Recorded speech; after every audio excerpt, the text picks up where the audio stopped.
자, 분류 이론 첫 시간 시작하는데, 자, 목차부터 먼저 보겠습니다.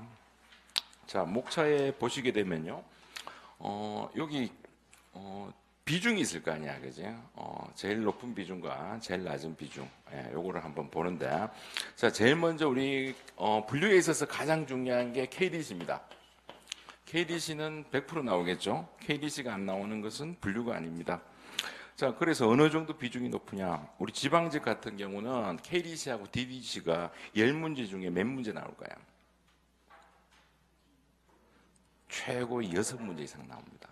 그래서 어느 정도로 심하냐 하면은 KDC하고 DDC는 마지막에 정리를 해야 되는 거예요. 그죠? 마지막에 정리할 가장 우선순위가 뭐다? KDC, DDC입니다. 자, 그러면 사소교사는 KDC하고 DDC 비중이 어느 정도일까? 통상 이게 3문제 정도 나오거든요. 3문제 나오면 KDC가 2개 나오고 DDC 하나 나오면 끝날 수도 있습니다. 허무하죠? 나머지 기타 이론들을 공부 열심히 했는데 여기 한 방에 끝날 수 있습니다. 자, 그런데 그게 또 해마다 달라요. 뭐 KDC 나왔다, 분류차 나올 수도 있고 왔다 갔다 하거든요. 그래서 여러분들이 이거는 가장 중심이 돼야 됩니다. 분류할 때, 그죠? 가장 중심은 KDC, DDC입니다. 그 다음 나머지를 공부하지 않느냐, 공부 안 하면은 난리 납니다. 그래서 다 봐야 됩니다. 이 두꺼운 책을. 자, 그 다음에 보통 보면은 교육청 같은 경우는 이제 시험 문제가 골고루 나와요. 정말 짜증나게 나옵니다, 비중이. 자, 그런데 지방직하고 사소교사 같은 경우는 극단적으로 여기에서 비중이 상당히 높다. 특히 실습 문제 나오면 끝나죠. DDC 실습 문제, 그죠? 그래서 요거는 여러분들이 가장 마지막에 한번 정리해야 될 부분 바로 이 2개 부분입니다. 그래서 우리 책에 비중이 제일 높은 게 데이 5하고 그 뒤에 보면은 KDC, DDC 있죠. 이게 양이 가장 많습니다. 이 부분이. 자, 그 다음 다시 돌아가서, 자, 그 다음에 데이 1부터 한번 보겠습니다. 자, 데이 1 보니까 분류의 기초 이론이 나옵니다. 그죠? 자, 분류의 기초 이론은 시험 문제 많이 나올까 안 나올까? 이게 가장 인기가 없습니다. 하지만 여러분들, 우리 수험생들 중에 제일 잘하는 게 바로 데이 1입니다. 왜? 이건 다 보거든요. 새로운 마음으로 출발할 때 이건 여러분들 열심히 봅니다. 자, 그런데 어디서 포기를 할까요? 분류사에서 포기합니다. 그래서 데이 1, 2, 3은 정말 열심히 합니다. 그런데 데이 4, 문헌분류사에서 포기를 하거든요. 자, 그렇지만 데이 1이 아직까지 인기가 없다는 것은 앞으로 나올 확률은 있다는 거예요. 그죠? 그런데 데이 1은 참고로 국중에서 인기가 있습니다. 국중시험에서는 데이 1이 나옵니다. 그런데 최근 3년 분석해 보니까 이 국중에서 나왔던 그 쉬운 문제가 군무원에도 등장을 했습니다. 자, 그러면은 이거는 앞으로 어디로 넘어갈 수 있다? 지방직도 나올 수가 있고 사소교사에도 한 문제 정도. 어떻게? 세게 나오면 좀 그렇잖아. 기입형으로. 그것도 점수 주려고 나올 수 있는 아주 반가운 문제가 될 것이다 하는 게 예측입니다. 데이 1은. 자, 그 다음에 데이 2 갑니다. 자료 분류의 의. 자, 여기서는요, 여러분들 2번 있죠. 자료 분류의 유형. 2번의 자료 분류의 유형인데, 자, 여기서는 서가 분류와 서지 분류 비교하는 게 잘 나옵니다. 서가 분류와 서지 분류 비교하는 거. 자, 그래서 여기 최근 3년간은요, 한 문제 정도 나왔지만은 그 이전에 5년 정도로 분석해 봤을 때는 이게 매년 나왔습니다. 매년 나오다가 지금 주춤하면서 서가 분류와 서지 분류가 뭐가 꾸준히 나오고 있냐? 4번 있죠. 텍소노미하고 복소노미. 이게 요 데이 2에서는 가장 많이 나옵니다. 텍소노미, 복소노미. 요거 잘 봐 두시기 바랍니다. 자, 그 다음에 데이 3 자료 분류표로 갑니다. 자, 이건 잘 안 나옵니다. 잘 안 나오는데요. 굳이 공부하시겠다면요. 3번에 자료 분류표의 종류 중에 분석 합성식 분류표, 분석 합성식 분류표, 요걸 한번 봐두실 필요가 있습니다. 자, 그 다음에 데이 4 갑니다. 문헌 분류사. 자, 여기에 보면은 가장 인기 있는 게 뭐냐 하면은 동양의 분류사 중에 사고전서 총목 있죠. 사고전서 총목. 요거는 계속 나옵니다. 2015년부터 꾸준하게 출제가 되고 있는데요. 자, 이게 사서교사의 이론에도 나온 적이 있습니다. 사고전서 총목이, 그죠? 자, 그 다음에 이 문헌의 분류사는 재밌는 게 뭐냐 하면요. 지방직 문제를 분석해 보면 서양의 분류사가 가장 많이 나왔습니다. 서양의 분류사가 비중이 가장 많이 나왔어요. 자, 그 다음에 두 번째로 많이 나오는 게 동양하고 서양 섞어버립니다. 섞어서 가장 많이 나옵니다. 자, 그 다음에 나오는 게 뭐냐? 동양의 분류사. 자, 그 다음에 나오는 게 우리 한국의 분류사인데, 자, 한국의 분류사가 휘황찬란하게 나올 것 같죠? 그런데 그게 아니고 박봉석의 KDCP 있죠? 이게 단독 문제로 해서 잘 나옵니다. 그래서 이렇게 분석을 해두시고, 자, 사서교사분들을 공부하실 때요, 동양 하나 서양 하나로 안 나옵니다. 절대로. 동양이 하나 나오면 서양이 하나 나와줍니다. 그래서 두 개가 세트로 나옵니다. 그래서 기입형, 그죠? 2점짜리 두 문제. 그렇게 형성이 된다. 이렇게 생각을 해두시고, 자, 그 다음에 데이 5 갑니다. 현대의 주요 분류법. 자, 이 부분에서는요, 2번 봅니다. KDC 6판의 주요 변화 특징부터 시작해서, 자, 5번까지 조기성까지 묶어둡니다. 자, 이게 시험 문제 비중이 가장 높습니다. 여러분들이 마지막에 한 번 더 정리할 때는 이 부분을 먼저 시작을 하셔야 돼요. 마지막 공부하실 때, 그죠? 이 부분. 자, 그 다음에 뒤에 갑니다. 자, DDC 봅니다. 23판. 자, 여기는 2번 있죠? DDC 23판의 특징과 개정 내용. 그 다음에 5번 본표 구성. 그 다음 6번 보조표의 종류와 내용 해서 본표와 보조표에 관한 내용들 중심으로 한번 봐두실 필요가 있습니다. 자, 그 다음에 데이 6으로 갑니다. 현대의 주요 분류법. 자, 여기에서는요, CC가 대세입니다. KDC, DDC를 제외한 나머지 하나 잘 나오는 게 뭡니까? 했을 때 CC가 가장 많이 나옵니다. 지금 현재. 옛날에는 LCC가 잘 나왔어요. 근데 LCC를 워낙 많이 내다 보니까 이제는 다 보이거든요. 뭐가 나올지. 그러다 보니까 CC 쪽으로 좀 기울고 있는 추세입니다. 자, 그 다음이 UDC입니다. 그런데 분석을 해보니까 UDC하고 LCC가 출제 문항수가 거의 똑같습니다. 지금. 그래서 얘들이 2위를 달리고 있습니다. 두 번째로 많이 나오고 있습니다. 자, 그 다음에 나머지 잡다한 애들, 그죠? SC, 그 다음 BC, 이런 애들, 그 다음에 따르고 있다. 그래서 데이 6의 현대 주요 분류법을 정리하실 때 가장 우선순위는 뭐다? 콜론 분류법입니다. CC. 자, 그 다음 UDC하고 LCC. 자, 그 다음은 나머지 잡다한 순, 그죠? 네, 이렇게 정리를 하셔야 됩니다. 자, 그 다음에 데이 7 갑니다. 분류의 실제. 자, 여기에서는 2018년도 교육청에서 하나를 내가 얻어낸 게 있습니다. 그게 뭐냐? 6번입니다. 분류의 아웃소싱. 자, 분류의 아웃소싱 있죠? 자, 아웃소싱 했을 때 좋은 점이 뭐냐? 나쁜 점이 뭐냐? 자, 이게 객관식 문제로 교육청에 한번 나왔거든요. 자, 그럼 이게 어디로 넘어갈까? 사서교사의 서술형으로 나오기 딱 좋죠. 좋은 거 2개 적고 나쁜 거 2개 적으라 하면 서술형 몇 점짜리입니까? 4점짜리로 딱 떨어집니다. 그죠? 그래서 내가 올해 밀고 있는 게 6번입니다. 분류의 아웃소싱. 요거 잘 봐두시고. 자, 그 다음에 데이 8. 분류의 규정은 올해 내가 예언합니다. 올해 꼭 나옵니다. 왜? 작년에 나왔습니까? 안 나왔습니까? 안 나왔죠. 그래서 요거는 여러분들 꼼꼼하게 보셔야 됩니다. 분류의 일반 규정. 올해 꼭 나온다. 요거. 자, 그 다음에 데이 9, 천구기호로 갑니다. 자, 여기에서는 충격적인 일이 일어났죠. 사서교사 문제에 명칭을 쓰라고 하니까. 한글 순도서 기호법. 그죠? 다 알고 있는데, 뭘 적어야 될지를 몰라가지고, 그걸 공란으로 놔두고, 이런 안타까운 일이 벌어졌습니다.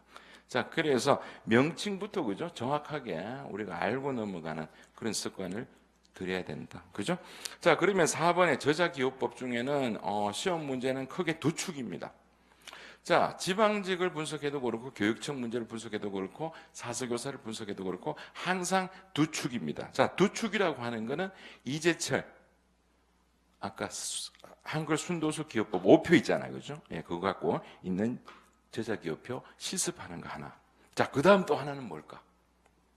커트센본 세 자리수 저자기업표 적용하는 거. 그죠? 예, 그 두 가지가 시험에서 번갈아 가면서 나올 수가 있다. 그래서 그거는 여러분들이 완벽에 가깝게 준비가 돼 있어야 됩니다. 뭐가 나올지 모르니까.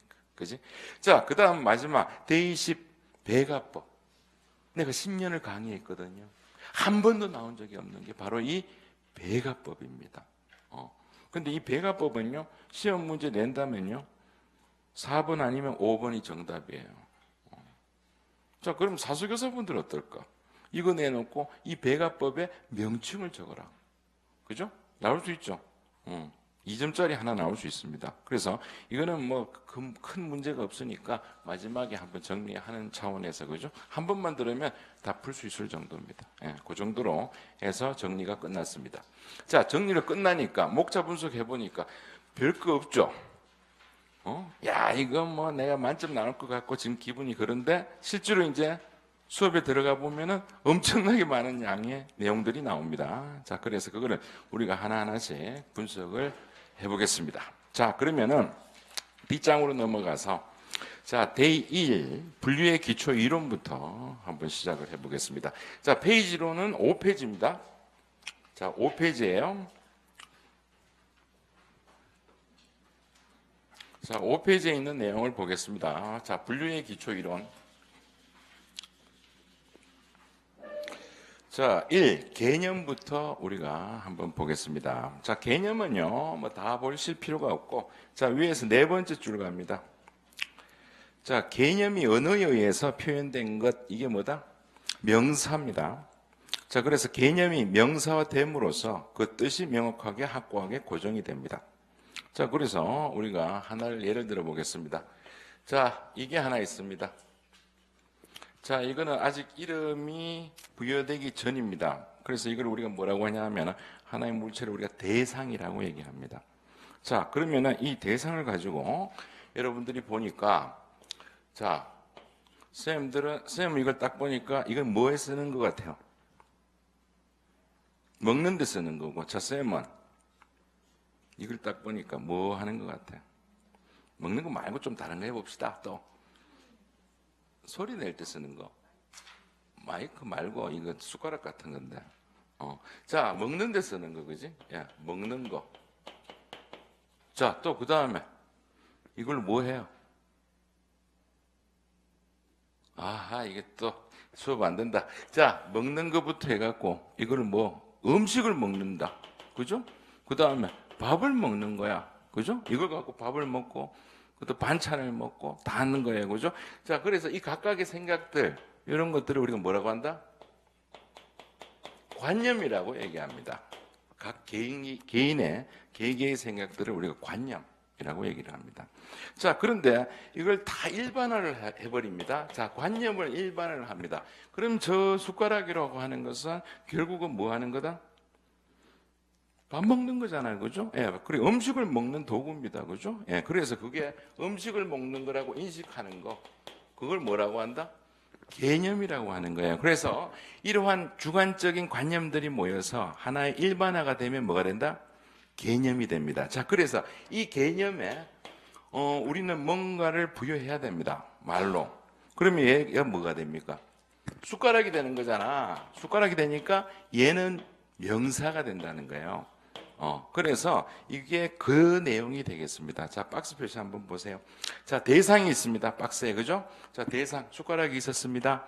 자, 그 다음에 주관적으로 여러분들이 인식을 합니다. 밥을 먹는다, 음식을 먹는다, 반찬을 먹는 도구, 그죠?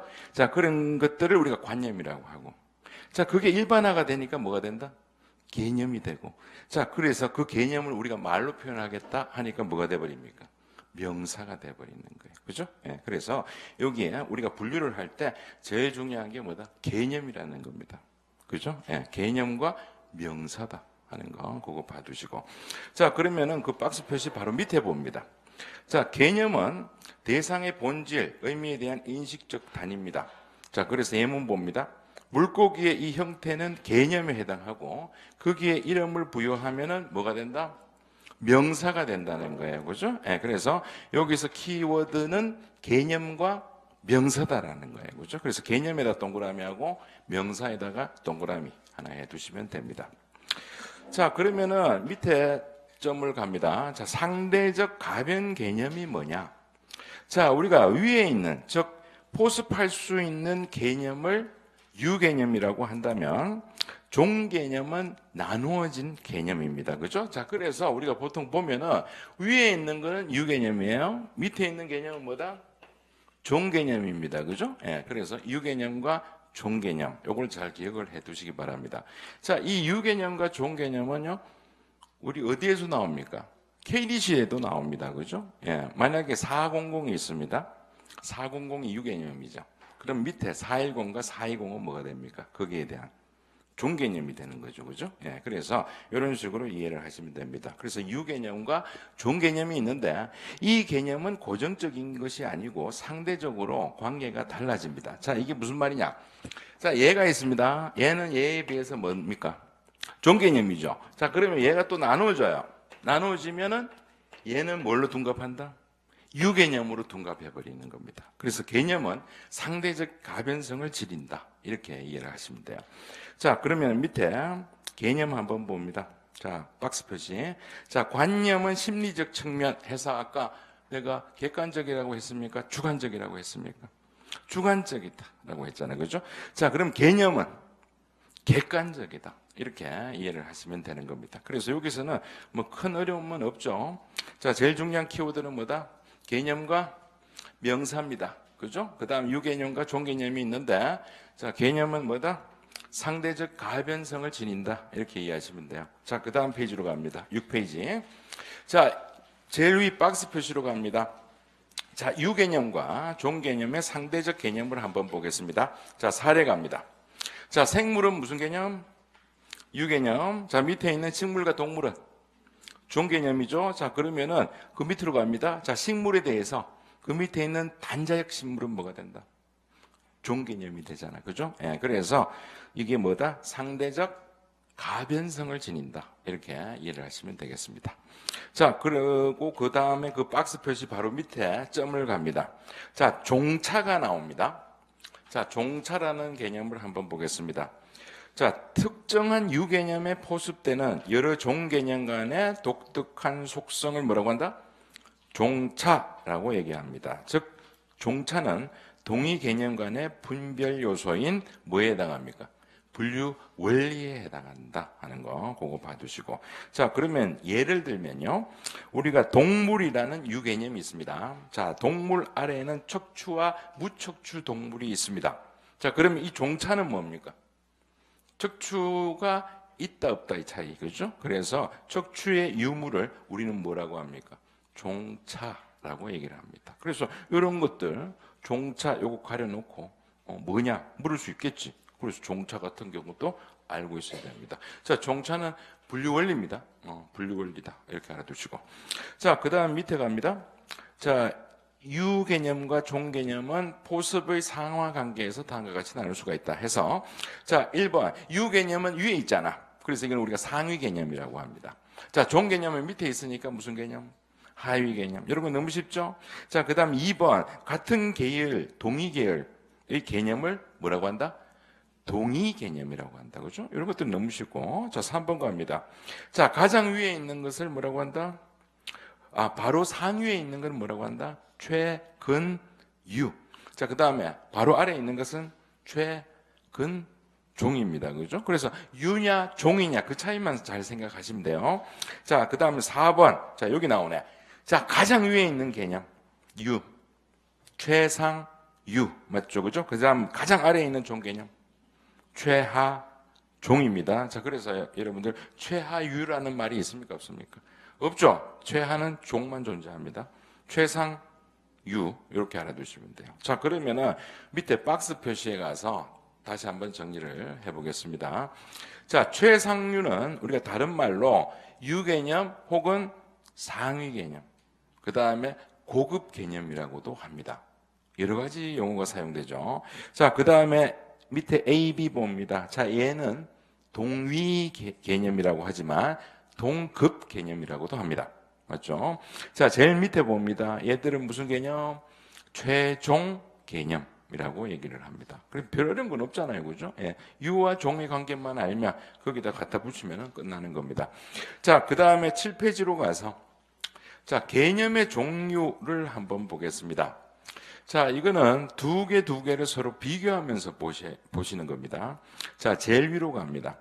모순 개념과 반대 개념이 있습니다. 자, 요거를 우리가 구분하는 방법은요, 삼자 개입의 여부라고 알고 있으면 됩니다. 자, 모순 개념은 창과 방패죠. 그러면 가운데 뭐가 들어간다, 안 들어간다? 안 들어가죠. 그냥 끝나는 거죠. 자, 반대 개념은요, 가운데 들어갈 수가 있죠. 왜? 찬성하면은 반대. 그 다음에 가운데 뭐가 들어갑니까? 기권. 맞죠? 국회. 이런 거 보면 되잖아. 찬성, 반대, 나 몰라. 이렇게 갑니다. 그죠? 자, 그러면 그걸 생각하면서 모순과 반대 개념 한번 보겠습니다. 자, 제일 위에 모순 개념은요, 삼자 개입이 불가능한 것. 이렇게 알아두시면 돼요. 자, 그러면은 우리 예문 봅니다. 자, 유무. 그 다음에 생사. 참거지. 딱딱 떨어지죠. 그 가운데 들어갈 수가 없다. 맞죠? 자, 그러면 반대 개념 봅니다. 자, 삼자 개입이 가능한 거예요. 자, 대 하니까 가운데 뭐? 중. 그 다음에 상, 중. 그 다음에 고, 중. 그 다음에 흑, 백 사이는? 그렇지, 회색. 이렇게 넣으면 됩니다. 됐죠? 자, 그래서 이 개념의 종류에서 시험 문제에 가장 많이 나왔던 부분이 바로 요겁니다. 모순과 반대 개념. 이 부분이 시험 문제에 통계적으로 봤을 때는 가장 많이 나왔던 부분입니다. 자, 그러면 그 밑에 이류와 상관 개념 봅니다. 자, 이류 개념이라고 하는 것은 말 그대로 해석하시면 돼요. 뭐가 다릅니까? 주류가 달라요. 그래서 이걸 우리가 이류 개념이라고 합니다. 자, 그래서 예문 보세요. 법률, 원예, 도서관. 전혀 상관성이 없는 애들이 나열되어 있습니다. 그죠? 그러면 위에 있는 주류는 같을까, 다를까? 다르겠죠. 그래서 이걸 우리가 이류 개념이라고 얘기를 합니다. 자, 그 다음 밑에 상관 개념은요, 내포상 일부 공통성이 존재하고 서로 의존성의 관계로 개념의 뜻이 분명해진다. 자, 이게 뭐냐? 예문 봅니다. 자, 미술과 예술 서로 관련성이 있습니까? 없습니까? 있죠. 자, 그 다음에 하느님과 예수 있잖아요. 그죠? 자, 그 다음에 아들과 딸 관련성이 있죠. 그래서 이런 것들을 우리가 상관관계라고 얘기를 합니다. 자, 그 다음 밑에 교착 개념과 선언 개념이 있는데, 자, 교착 개념은 대상의 일부가 중복된다 이렇게 생각하시면 됩니다. 그럼 마치 우리가 집합 배웠잖아요. 그죠? 초등학교 때. 자, 집합할 때 어떻게 배웠습니까? 교집합이라는 거 있죠. 자, 하나 해서 여기 공통분모 나오는 거. 그죠? 예, 이런 것들을 우리가 뭐라고 한다? 교착 개념입니다. 그래서 운동선수면서 학생이다. 그죠? 운동선수면서 학생이다. 이런 가운데 들어가는 거. 자, 그 다음에 교수면서 학자다 하는 부분, 이런 것들을 우리가 교착 개념 이렇게 봅니다. 자, 그런데 선언 개념 요거 동그라미 해두시고, 자, 시험에 모순과 반대 개념이 비켜간다면 나올 수 있는 그 다음 타자가 바로 선언 개념입니다. 자, 선언 개념은요, 외연이 달라서 공통점이 없는 것 이렇게 알아두시고, 이거는 사례를 외워두시면 편합니다. 자, 사람이라는 게 있죠. 동일 유개념입니다. 사람은요. 그죠? 남자, 여자에 비해서 동일한 거죠. 자, 그러면 밑에 남자와 여자는 외연이 같습니까? 다릅니까? 다르죠. 그래서 이렇게 나열된 것을 우리가 뭐라고 한다? 선언 개념이다. 해서 선언 개념 시험 문제 나오면 뭐가 나올까? 남자, 여자 이렇게 나오겠지 뭐. 그죠? 예, 요거 기억을 해 둡니다. 자, 그다음에 그 밑에 자, 동일 개념과 동연 개념이 있는데, 동일 개념이라고 하는 것은 내포 외연이 완전히 같은 거예요. 자, 그런데 밑에는 동연은요, 말 그대로 해석해 보세요. 뭐가 같을까? 외연이 같은 거예요. 그죠? 그래서 내포가 다르고 외연이 같은 걸 이걸 동연 개념이라고 합니다. 자, 그러면 예문 봅니다. 등변삼각형과 등각삼각형이 있습니다. 자, 뭐가 같을까요? 외연이. 삼각형이잖아. 그죠? 예, 그래서 삼각형이라는 외연이 같다는 겁니다. 그래서 요거 한번 봐두시고 동년 개념. 자, 그 다음에 밑에 이 두 가지는 최근에 나온 기본서에서는요, 이 두 내용이 추가가 된 겁니다. 자, 그걸 한번 보겠습니다. 자, 구체 개념이 있고 추상 개념이 있습니다. 자, 구체 개념이라고 하는 것은 시공학적으로 실제 하는 대상, 이게 포인트입니다. 실제 하는 대상이 뭐다? 구체 개념입니다. 그래서 강아지, 돌, 바다 다 실제 하죠. 자, 그런데 밑에 추상 개념은요, 대상의 속성이나 관계를 가리킵니다. 그래서 이거는 진리, 정의, 사랑 이런 것들은 다 무슨 개념? 추상 개념에 해당하는 겁니다. 그래서 이 두 개를 비교해서 서로 알고 있어야 됩니다. 구체, 그 다음에 구체 개념에 대응하는 게 뭐다? 추상, 이렇게 알아두셔야 돼. 됐죠? 자, 그 다음에 그 밑에 순수 개념과 경험 개념이 있습니다. 자, 어떤 경험도 없이 이성 자체의 상상을 통해 성립된 개념을 뭐라고 한다? 순수 개념이라고 합니다. 자, 그러면 경험 개념이라고 하는 것은 뭐다? 경험을 통해서 얻어지는 거예요. 자, 그래서 사랑, 교육 이런 것들은 다 뭐다?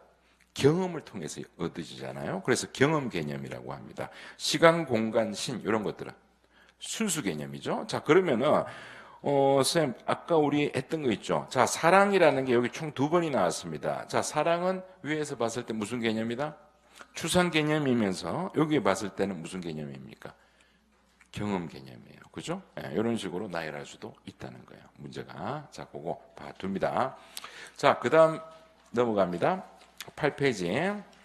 자, 이번에는 제일 위에 가서 내포와 외연을 보겠는데, 자, 내포는 우리가 쉽게 설명하면요, 공통되는 성질이다 이렇게 생각하시면 돼요.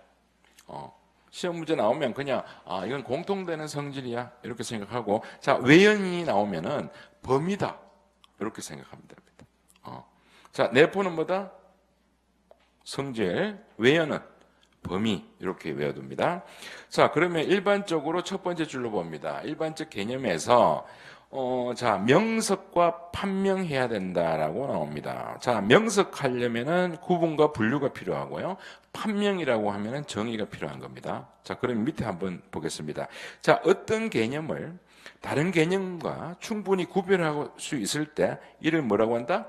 명석이라고 합니다. 요거 동그라미 해두고, 자, 구별이 없을 때는 뭐라고 한다?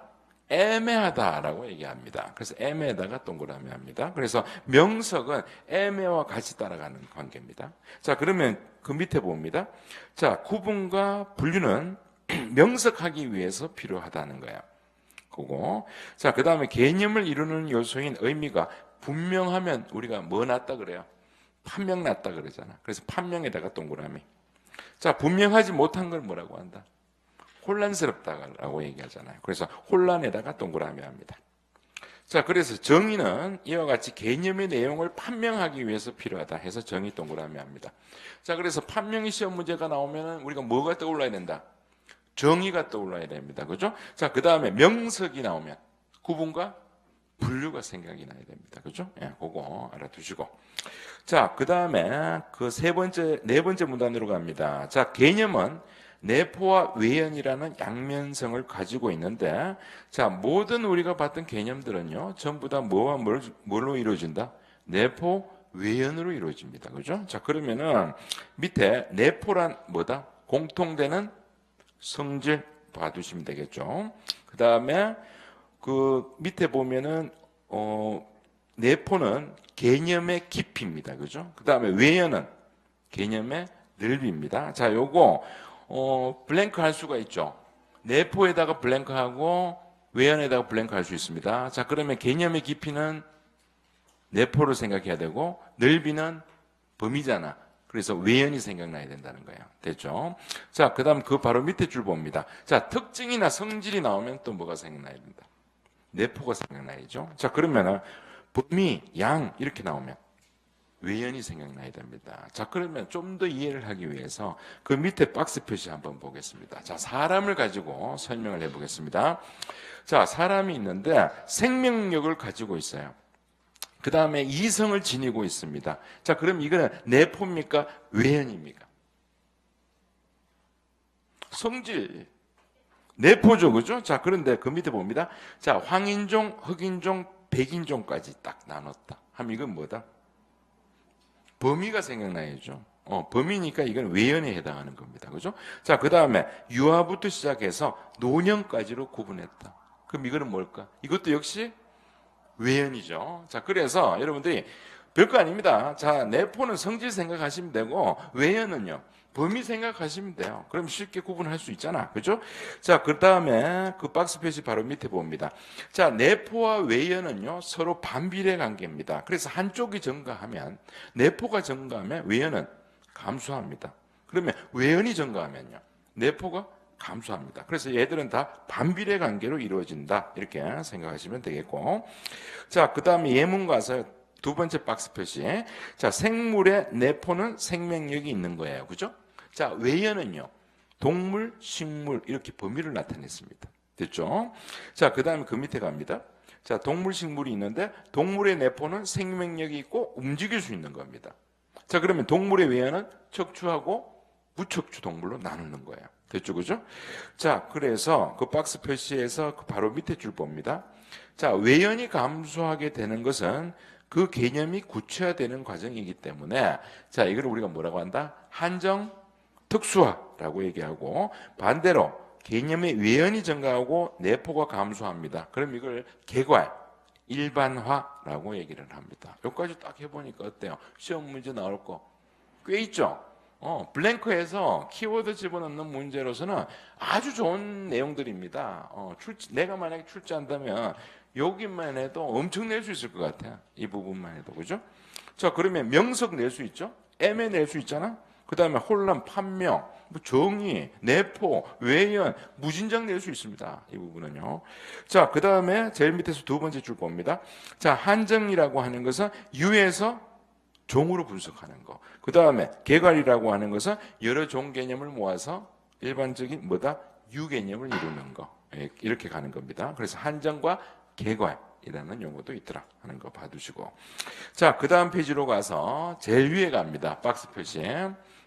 자, 여기에 보면요, 내포와 외연에 대한 개념의 정의는 이 박스 표시로 나눌 수가 있습니다. 자, 밑에 사례 한번 보겠습니다. 자, 동물의 정의해서 동물이 나왔습니다. 자, 동물이 나오면 동물은 움직일 수 있는 뭐라고 되어 있습니까? 자, 보세요. 동물을 움직일 수 있는 생물이죠. 자, 그러면 동물이 나왔습니다. 여기. 자, 동물 움직일 수 있는 생물이에요. 자, 그러면은 동물에 비해서 얘는 유개념입니까? 종개념입니까? 유개념이죠. 얘가 유개념이 되잖아. 그지? 자, 그 다음 얘는 무슨 개념? 종개념이잖아. 그죠? 자, 얘는 움직일 수 있다는 건 뭐다? 종차를 나타내는 거예요. 그죠? 예, 종차를 나타내는 겁니다. 자, 그래서 다시 한번 가봅니다. 자, 사례 바로 위에 보세요. 종개념은 하면 즉 동물은 유개념, 즉 생물 플러스 종의 차. 자, 종의 차는 뭐다? 움직일 수 있는 걸 얘기하는 겁니다. 그죠? 예, 이렇게 우리가 도식화할 수가 있습니다. 그래서 요거 별표 하나 해 두시기 바랍니다.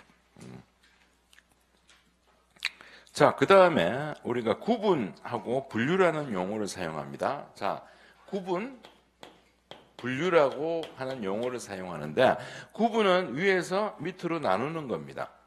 그 다음에 분류는요, 밑에서 위로 모아주는 거예요. 그래서 구분과 분류는 반대로 생각하셔야 되는데, 자, 구분은 위에서 밑입니다. 자, 구분했잖아요. 그죠? 분류는 밑에서 위로 올라가는 겁니다. 자, 이렇게 보고 이걸 보겠습니다. 자, 두 번째 줄 봅니다. 자, 특수한 것에서 추상적으로 나아가는 과정, 즉 종합적, 귀납적인 것을 뭐라고 한다? 분류라고 합니다. 그죠? 자, 그러면 그 반대로 일반적인 것에서 특수한 것으로 나아가는 것을 뭐라고 한다?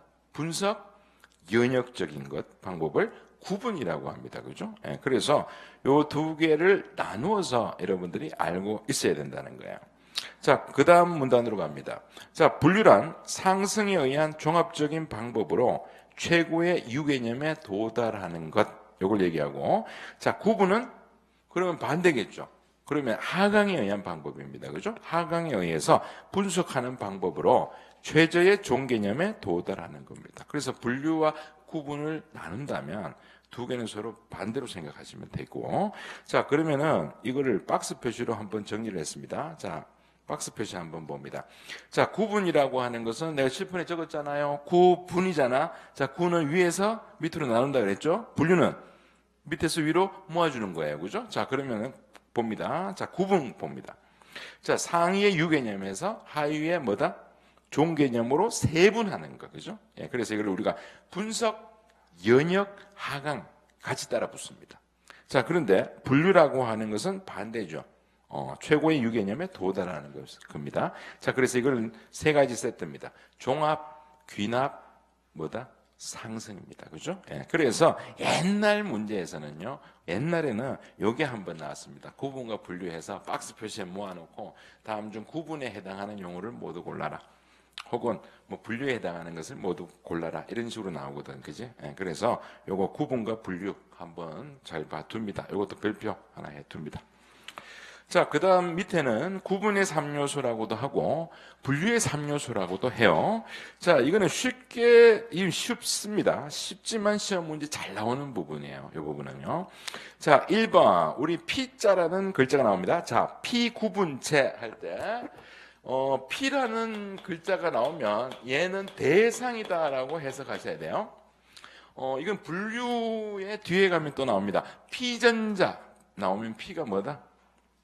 대상인물, 뭐 예를 들면 이순신 장군 할 때 이순신이 되겠지, 그죠? 김구 할 때 김구, 이런 것들을 P라고 합니다, 그죠? 그래서 자, P가 시험 문제 나오면 우리가 어떻게 해석한다? 대상이다, 이렇게 해석합니다. 자, 그래서 P구분체라고 하는 것은 대상 구분체입니다. 그래서 이건 유개념이에요. 자, 그 다음에 이게 구분될 대상의 외연 전체를 P구분체 혹은 P분류체라고 얘기를 합니다. 자, 그러면 2번 봅니다. 구분지는 구분된 거예요. 그래서 이건 종개념 혹은 분류지라고 하는데 구분된 각 부분을 얘기하는 겁니다. 자, 그러면 세 번째, 구분 원리는 뭐 일정한 기준이 되는 원리가 되겠지 뭐, 그죠? 자, 그러면 요걸 또 뒷페이지 가서 우리가 한번 사례를 통해서 쉽게 한번 알아보겠습니다. 자, 뒤에 가서 박스 표시 두 개가 있죠. 사람이 있습니다. 자, 위에 사람은 뭡니까? P분류체 내지는 P구분체가 되죠. 자, 그 다음 밑에 유아, 소년, 청년, 장년은요. 구분지, 나누어진 거, 그죠? 예, 요걸 얘기하는 겁니다. 자, 그러면은 이거의 구분 원리는 뭐가 됩니까? 유아부터 장년까지 나눈 거. 연령에 따른 구분 원리를 적용한 겁니다. 이해되죠? 자, 그 다음에 오른쪽 가서 한 번 더 해보겠습니다. 자, 사람은 뭐가 됩니까? P분류체 내지 P구분체가 됩니다. 그죠? 자, 그 다음에 이 나누어진 거, 한국인부터 미국인까지. 분류지, 그죠? 예, 구분지 혹은 분류지 똑같습니다. 그죠? 자, 그럼 이거는 분류 원리가 뭘까요? 구분 원리가. 국가가 됩니다. 그죠? 예. 혹은 민족에 따라 나오면 되겠죠. 그죠? 예, 이런 식으로 나누어집니다.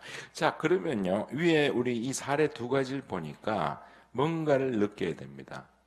자, 분류 원리에 따라서 분류지가 어떻게 됩니까? 결과가 달라지죠. 달라지기 때문에 그럼 이 3요소 중에 가장 중요한 건 뭘까? 그렇지. 분류 원리가 가장 중요한 요소가 된다. 아시겠죠? 예, 그걸 설명하기 위한 겁니다. 자, 그러면은 박스 표시 바로 밑에 첫 줄부터 한번 보겠습니다. 자, 도서관은요. 자, 입수된 자료를 우리가 P분류체라고 얘기할 수가 있겠고, 자, 십진식으로 구분한 것을 우리가 분류 원리를 기준으로 하는 거예요. 그죠? 예. 자, 그 다음에 분석 기호에서 뭘 만들어낸다? 분류지를 생성한다는 겁니다. 그죠? 그래서, 자, 환원하면 자료의 분류 기준인 일정한 특질이 뭐가 된다? 분류 원리가 되고, 대상 자료는 P분류체가 되고, 분류되는 유개념, 종개념, 얘들이 다 뭐다? 분류지가 된다는 거야. 그래서 우리가 이 3요소를 가지고 도서관에서 분류를 하고 있었다는 거예요. 그죠? P분류체, 분류원리, 분류지. 이 세 가지 원리를 갖고 우리 계속 지금 일을 하고 있었다는 겁니다. 자, 그 다음에 밑에 1번 또 한번 보겠습니다. 자, 그 다음에 P구분체에 관한 규칙을 한번 보겠습니다. 자, P구분체. 자, 대상자료입니다. 그다음 이 대상자료는 1번 명확한 성질, 즉 내포를 가지고 있어야 합니다. 자, 그다음에 2번 총괄적이어야 되고 3번에 발전적이어야 한다. 왜? 발전적이라고 하는 것은 끊임없이 뭐다? 포습할 수 있는 전개력을 가지고 있어야 된다는 거예요. 뒤쪽에. 자, 그 다음 2번 구분 원리, 분류 원리는요. 자, 1번 이게 중요하죠. 일관성이 있어야 된다는 거 하나. 자, 그 다음에 2번 원리는 명확해야 된다.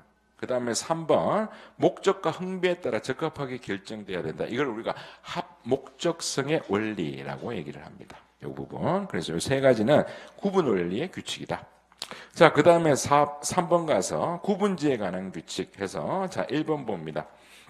자, 분류지의 전체는 이 말은 뭐냐 하면요. 우리가 다른 말로 총화라고 얘기합니다. 이 부분은. 자, 그 상위 개념인 유개념과 같아야 된다. 자, 이게 무슨 말이냐 하면요. 우리가 문학 작품이 하나 있습니다. 자, 그다음 그게 우리 유개념입니다. 자, 그러면은 종개념에 보시게 되면은 우리 문학 작품 보면 시부터 시작해서 어디까지 나가 있습니까? 르포르타주까지 다 나열이 돼야 된다는 거예요. 그걸 우리가 뭐라고 한다?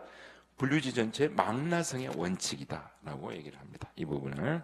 자, 그다음에 2번 구분지는 서로 중복되면 안 되고 상호 모순되거나 배타적이어야 된다는 거. 그래서 이걸 우리가 상호 배타성이라고 얘기를 합니다.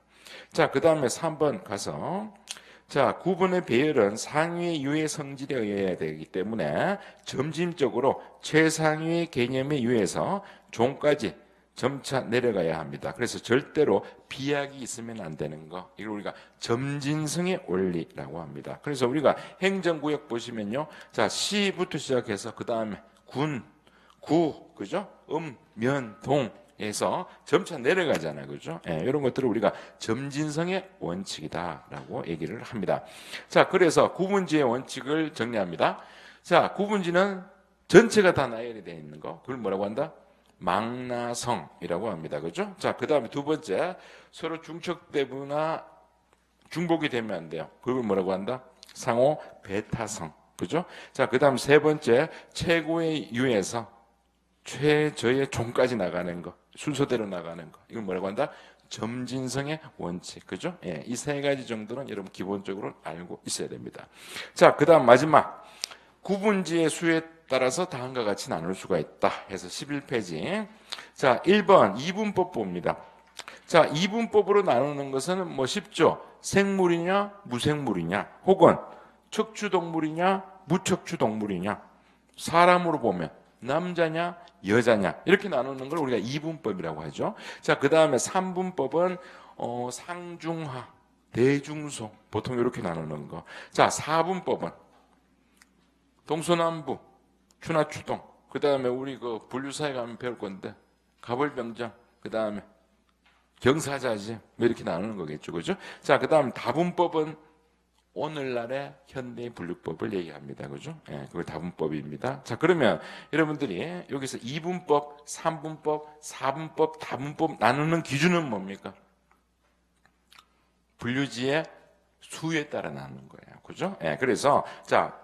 구분지 혹은 분류지의 수 여기에다가 별표 하나 해둡니다. 됐죠? 자, 그래서 여기까지 하고 자, 잠시 쉬었다가 문제 한번 풀어보겠습니다.